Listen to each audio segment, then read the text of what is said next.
ಇಡೀ ದೇಶ 6 ಜನರ ಚಕ್ರವ್ಯೂಹದಲ್ಲಿ ಸಿಲುಕಿದೆ. ಇದು ರಾಹುಲ್ ಗಾಂಧಿ ಅವರು ಕೊಟ್ಟಿರುವಂತಹ ಹೇಳಿಕೆ.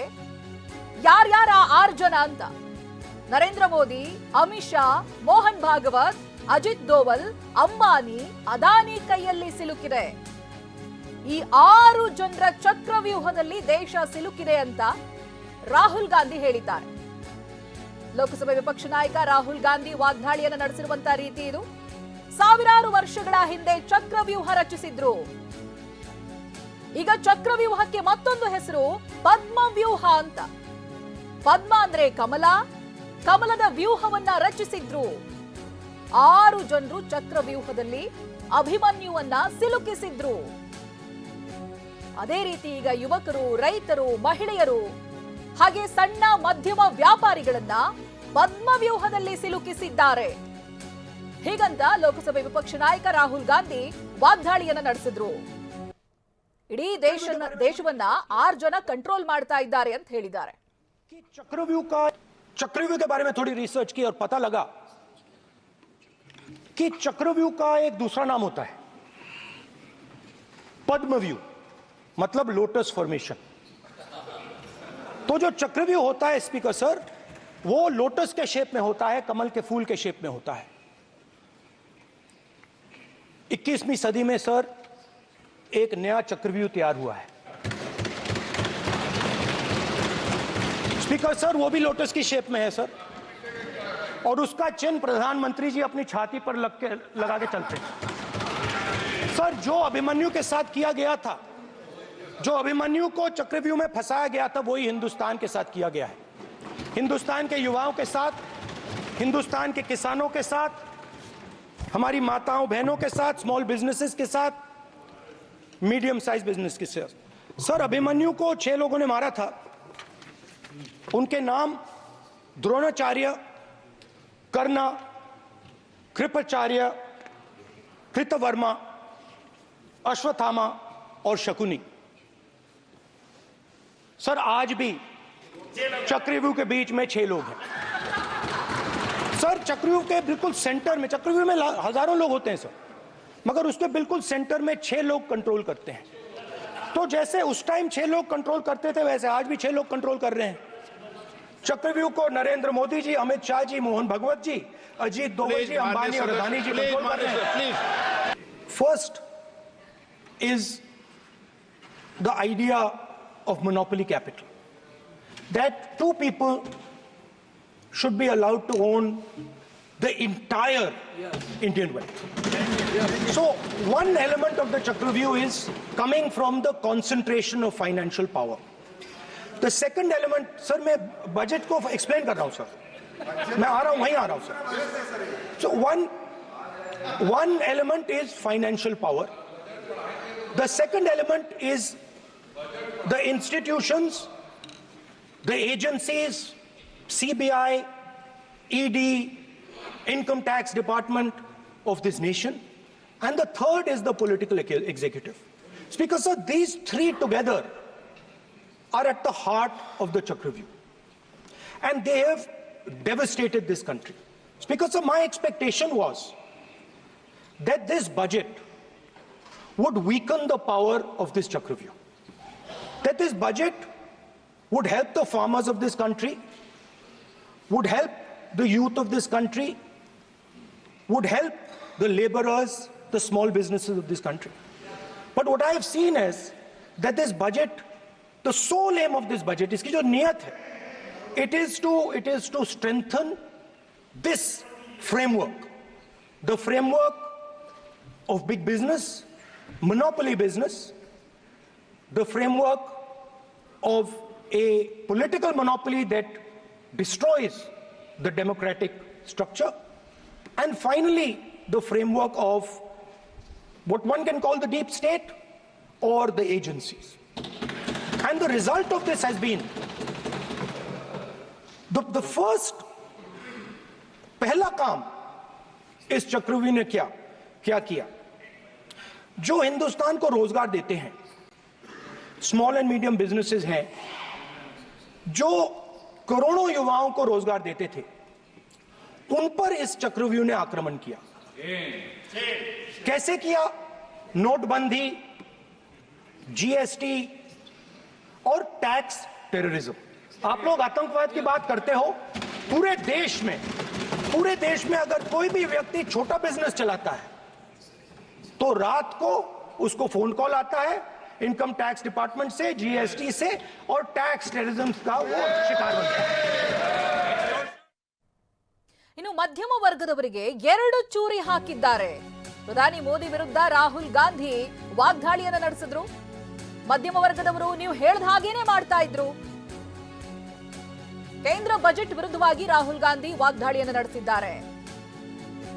ನೀವು ಮಧ್ಯಮ ವರ್ಗದವರ ಬೆನ್ನಿಗೆ ಚೂರಿ ಹಾಕಿದ್ರಿ, ಎದೆಗೊಂದು ಚೂರಿಯನ್ನ ಇರಿದಿದ್ದೀರಿ ಅಂತ ರಾಹುಲ್ ಹೇಳಿದ್ದಾರೆ. ಇನ್ನು ಇಂಡೆಕ್ಸೇಷನ್ ಬಗ್ಗೆನೂ ಕೂಡ ಹೇಳಿದ್ರು. ಇಂಡೆಕ್ಸೇಷನ್ ತೆಗೆದು ಹಾಕಿ ಬೆನ್ನಿಗೆ ಚೂರಿ ಹಾಕಿದ್ರಿ, ಹೂಡಿಕೆ ಮೇಲೆ ಲಾಭಕ್ಕೆ ತೆರಿಗೆ ಹಾಕಿ ಎದೆಗೆ ಚೂರಿ ಹಾಕಿದ್ರಿ, ಟ್ಯಾಕ್ಸ್ ಟೆರರಿಸಂ ಮಾಡ್ತಾ ಇದ್ದೀರಾ ಅಂತ ರಾಗ ಕಿಡಿಕಾರಿದ್ದಾರೆ. ಮುಖ್ಯವಾಗಿ ಭಾಷಣದ ಉದ್ದಕ್ಕೂ ಕೂಡ ಅವರು ಬಜೆಟ್ ವಿಚಾರವಾಗಿನೇ ಹೇಳ್ತಾ ಇದ್ರು. ಜೊತೆಗೆ ಒಂದಷ್ಟು ಕಡೆಗಳಲ್ಲಿ 2016 ನಂತರದಲ್ಲಿ ಬಿಜೆಪಿ ತೆಗೆದುಕೊಂಡಂತ ಕೆಲವೊಂದು ನಿರ್ಧಾರಗಳ ಬಗ್ಗೆನೂ ಕೂಡ ಮಾತನಾಡಿದ್ರು.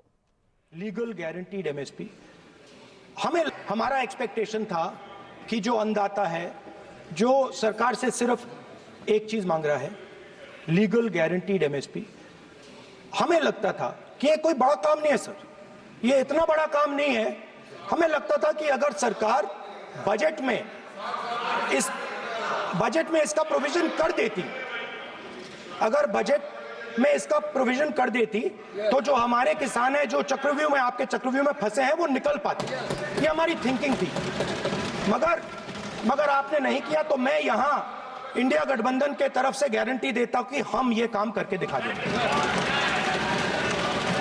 जो आपने अपने बजट में नहीं किया वो मैं हिंदुस्तान के सब किसानों से कहना चाहता हूं, गारंटीड लीगल एमएसपी हम इस सदन में पास करके आपको देंगे। स्पीकर सर, जो मिडिल क्लास है सर, वो प्रधानमंत्री को अच्छी बात बोलो।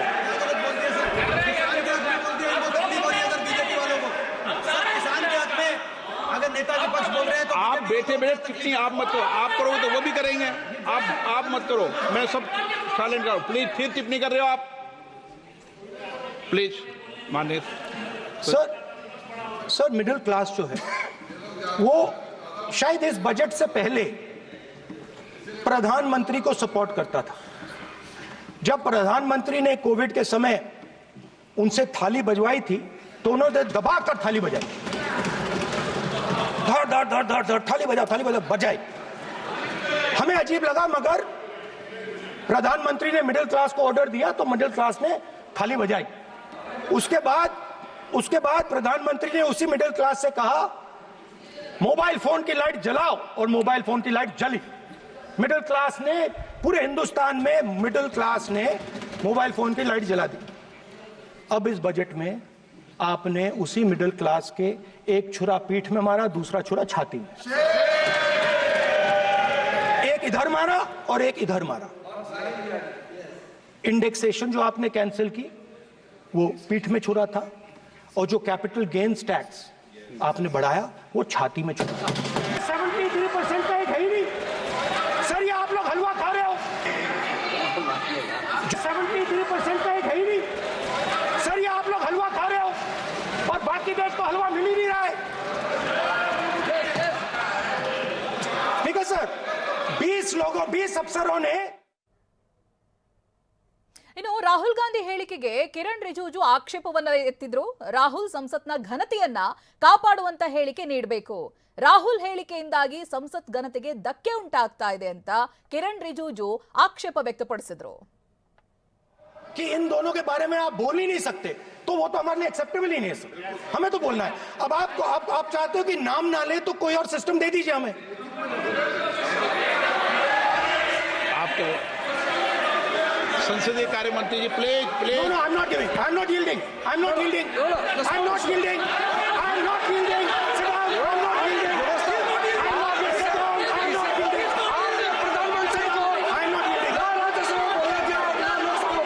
I'm not yielding. Sit down. I'm not yielding. बातें करते हैं, पार्लियामेंट प्रोसीडिंग्स का रूल नहीं मानते आप, स्पीकर को चैलेंज करते हैं।